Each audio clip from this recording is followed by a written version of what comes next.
Pulso Latino es presentado por Discover it for yourself. Frisian Flag.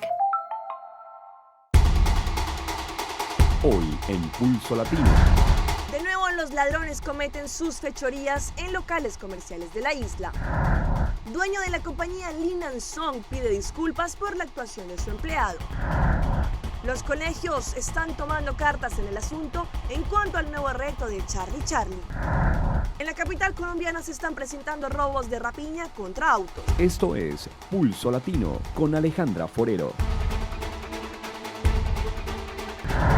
Hola, bienvenidos a una emisión más de Pulso Latino. Gracias por su sintonía. Soy Alejandra Forero y damos inicio a nuestra emisión con noticias locales. Al parecer les quedó gustando a los delincuentes robar por el área del muelle de Oranjestad. Varios locales por la vía de L.G. Smith Boulevard han sido asaltados. En esta oportunidad, un reconocido local de venta de ropa y accesorios también fue ultrajado. En las cámaras de seguridad quedaron registrados de nuevo cómo operan los ladrones. Estos quedaron activos durante esta madrugada en el área de playa por el muelle de Oranjestad, por la vía L.G. Smith Boulevard. Algunos días atrás habíamos emitido en Pulso Latino la información de que un local de calzado también había sido violentado por un hombre, que también quedó grabado, pero en esta oportunidad los ladrones se las ingeniaron para ingresar a la oficina de este local comercial. Estos ladrones fueron captados por las cámaras saltando a la muralla trasera, saliendo con los objetos hurtados, entre otros un televisor pantalla plana y varios objetos de valor que habían en esta oficina. Ellos entraron por la puerta de atrás. Las autoridades ya están en conocimiento de este caso y están investigando. Se espera que tomen las medidas necesarias, ya que los dueños de los locales comerciales están cansados con esta ola de hurtos y han indicado que quieren tomar justicia por sus propios medios. Después de que se conociera a través de redes sociales un video en que un manager de la línea Lin Song tratara mal a sus empleados, se generó toda una polémica en cuanto a este caso. Hasta fue necesaria la presencia de los dueños de esta compañía para aclarar la situación y de paso pedir disculpas por la actitud de su empleado. En la víspera de la fecha que se puso para continuar con las negociaciones de CAO para los trabajadores del supermercado Lin Song, la gerencia de la compañía quebró su silencio. En un comunicado emitido, el dueño de la compañía que maneja este supermercado habló sobre las negociaciones, pero también sobre la actuación de uno de sus gerentes y seguramente, abrió comillas, que esto lo vamos a superar. Es después de 2 días de estar en Aruba que el dueño decidió dirigirse hacia la prensa.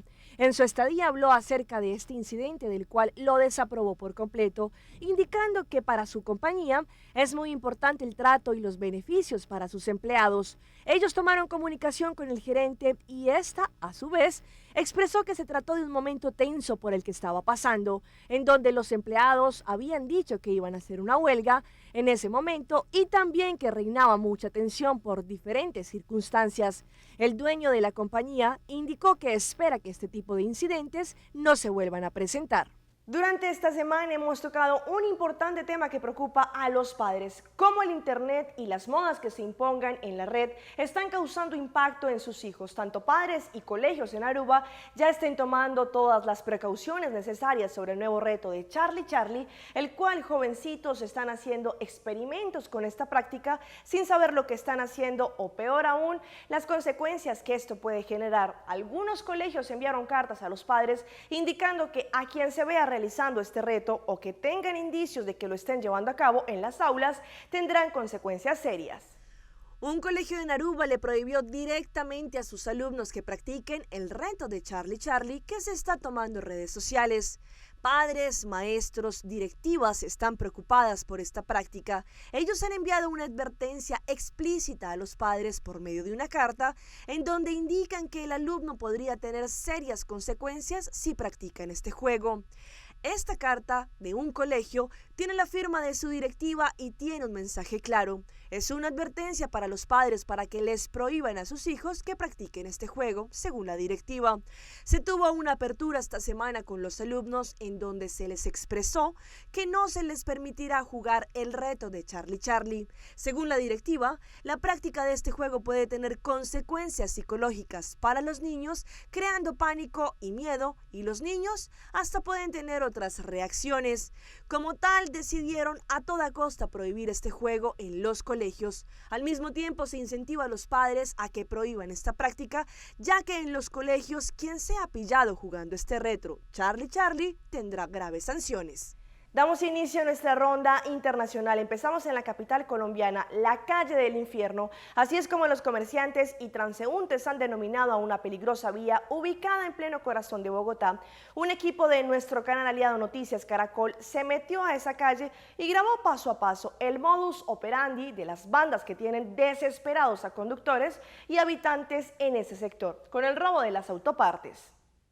Atención a estos 4 hombres. Para ellos, apenas empieza su misión. 3 de ellos buscan su objetivo en la calle 9ª con Avenida Caracas, centro de Bogotá. 2 de ellos atacan, mientras un tercero espera detrás del árbol. Fallan en su primer intento. Incluso hay reclamos entre ellos por no dar el golpe planeado. Minutos después, se lanzan a un nuevo objetivo. El de la gorra amarilla se hace al lado del conductor para distraerlo. Su cómplice va directamente e intenta arrancar el espejo. El conductor reacciona, impacta con una pistola de balines en 2 oportunidades al raponero. Ante la fallida misión, el delincuente lanza con su mano una amenaza contra el conductor. Los taxistas tampoco se salvan de la banda. Aquí, otros 2 ladrones roban los espejos. Uno de ellos logra su objetivo. El otro recibe ayuda de su cómplice, quien sin misericordia y como si fuera una carrera de relevos, arranca el espejo. Salen caminando como si nada hubiese pasado. En menos de 20 minutos al sitio llegan otros integrantes de la red.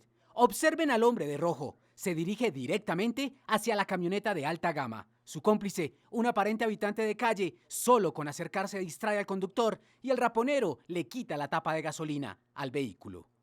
Sale a correr. La cámara capta el cuchillo que utilizó para cometer el robo. Ante esta situación, algunos transeúntes han tomado la decisión de armarse. Nos toca a nosotros mismos defendernos, nos tocó adquirir varias herramientas. Los robos se repiten por lo menos cada 30 minutos en esa calle del infierno. Los delincuentes actúan mientras que la patrulla que hace presencia permanente hace su recorrido. Realmente ellos vienen de 4 o 5 y están trayendo solo menores de edad o mujeres que son las que se guardan lo que ellos se roban. ¿Pero a dónde llevan los elementos hurtados? Atención a la respuesta. Compran los reducidores por 2.000 pesos, 1.000 pesos, solo para el vicio. Entonces las personas que me robaron los espejos, ¿en dónde los consigo? Sí, allá abajo en la 18, en la 19, por allá los consiguen. Y llegan y los encuentran allá. ¿Cuánto me valen mis espejos? Los espejos valen 100.000 pesos. Lo que más preocupa a los denunciantes es que todos estos atracos ocurren a 4 o 5 cuadras de la Casa Presidencial, el Congreso de la República, de una guarnición militar y de la principal estación de policía de Bogotá. Que es inaudito. Estamos solos. La policía reconoce la gravedad de lo que sucede en la zona. El habitante de calle, principalmente, muchas de las personas, de los grupos que viven en las jurisdicciones aquí en la parte periférica, bajan a la parte del centro, como San Victorino, como la 19 con décima, 19 con Caracas, empiezan a cometer el hurto. Anunció que extremarán las medidas para devolver la tranquilidad a miles de ciudadanos y turistas que se movilizan por ese sector del centro de la capital. Es crítica la situación de orden público en Tumaco, en Nariño, por acciones de grupos armados ilegales. En las últimas horas, un equipo de Noticias Caracol fue testigo de la forma como varios hombres, frente a las cámaras, dispararon contra un vehículo y luego le prendieron fuego. Corresponsal de Noticias Caracol, Natalia Cabrera, está en la zona y nos envió este impresionante video. Las imágenes captadas por una cámara de Noticias Caracol muestran el momento en el que el conductor de esta camioneta junto con 2 contratistas de Ecopetrol son bajados del vehículo. Posteriormente, hombres fuertemente armados le rociaron gasolina y le prendieron fuego. Gracias a la rápida acción de la policía, la camioneta no explotó y las personas en la vía cerca de Tumaco salieron ilesas. Esa acción rápida de la Policía Nacional impidió, primero, que se le causara daño a las personas y segundo, poder controlar rápidamente la conflagración. Horas antes, en el casco urbano de Tumaco, presuntos guerrilleros de las FARC le lanzaron una granada a este comando de atención inmediata de la policía, causando daños materiales. Desde el sábado, en 6 atentados terroristas, ha muerto un policía y 6 integrantes más de la fuerza pública han resultado heridos. El alcalde de Tumaco, Víctor Gallo, reveló que menores de edad son utilizados para lanzar los artefactos. Específicamente en el atentado del CAI de Panamá en el día de ayer fue capturado un menor de edad de 15 años como causante o que lanzó el artefacto explosivo. Esta ola de últimos atentados afecta a la población de Tumaco, afecta a la actividad económica, especialmente el turismo. Este es el CAI del barrio Panamá. En los últimos 3 días ha sufrido 3 atentados que por fortuna no han dejado personas lesionadas. Sin embargo, hay que recordar que el 27 de febrero de este mismo año, el patrullero Jonathan Ortiz perdió las piernas a raíz de un atentado en este sitio. Desde Tumaco, en el departamento de Nariño, Natalia Cabrera, Noticias Caracol. Saqueos, cortes de calle y un sujeto armado que amenazó a la gente dejó una de las marchas más violentas de los últimos tiempos en Chile. Más allá de la destrucción, fueron los robos masivos los que marcaron esta jornada. Están descontrolados a esta altura de marcha bien poco. Su objetivo es irse con algo en las manos o solo destruir. Revisan cada rincón de esta farmacia. El descaro es absoluto. Los trabajadores de este local alcanzan a esconderse de esta turba de delincuentes, una de las marchas donde más saqueos se cometieron.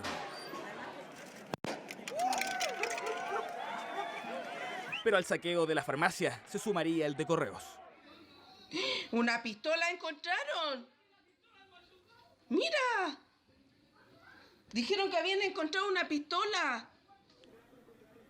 Así comienza el relato de quienes grabaron el saqueo a la sucursal de Correos de Chile. Adentro mayoritariamente mujeres, afuera ellos, los descolgados de la marcha, arrasando con todo a su paso, sacando correspondencia privada, mobiliario y atemorizando a quienes trabajan ahí. Desde las techumbres aledañas graban el descontrol de este grupo. Los testimonios son fuertes. Están sacando todo, pobre gente. Les desarmaron todo. Y imagino que el pánico de ella, o sea, y uno no poder hacer nada de arriba, porque si bajábamos a ayudarla, corríamos el mismo riesgo que ella.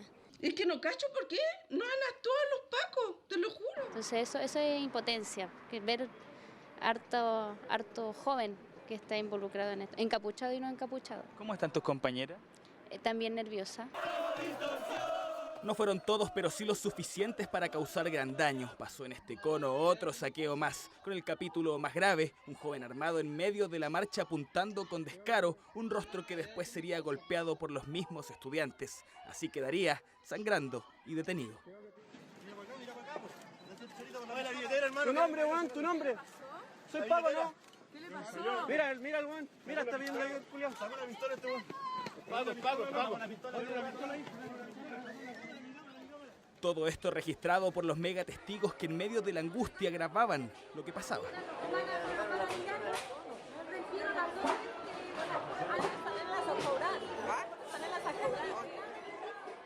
Con mi marido nos expusimos aquí atrás para que no nos llegaran los peñascasos. Cuidado, están tirando piedras para arriba. ¡Paro! Cuidado. Del econo saqueado usted se imaginará el saldo. Oiga, amigo, siempre lo mismo. Cuando hay marcha. ¿Es siempre lo mismo? No, escuché que no tenía ni 2 meses la cortina. Ya. Pero... El grupo de descolgados causó un daño severo, algo que al interior de los actores más relevantes en la materia de educación, como el rector de la Universidad de Chile, no entienden. Y también nos gustaría escuchar de parte de los estudiantes ya la satisfacción que uno esperaría sintieran por el hecho de que la solicitud de gratuidad en educación superior es una solicitud que está claramente en vías de ser muy favorablemente respondida. Por su parte, la CONES se desmarca de los hechos. Queremos ser súper enfáticos y súper claros. A la ciudadanía chilena no se puede criminalizar el movimiento estudiantil, ya que este tipo de situaciones finalmente no tienen que ver y no se condicen tampoco con nuestras formas de lucha. Imágenes que echan por tierra cualquier argumento. Causaron pánico, cortaron la ciudad e incluso armas sembraron el temor. La identidad del joven del arma es Nicolás Zurra, de 23 años, sin antecedentes. Tenía una pistola de aire comprimido y un par de esposas. De sus motivaciones o intenciones, nada se sabe, tampoco de las del resto de saqueadores.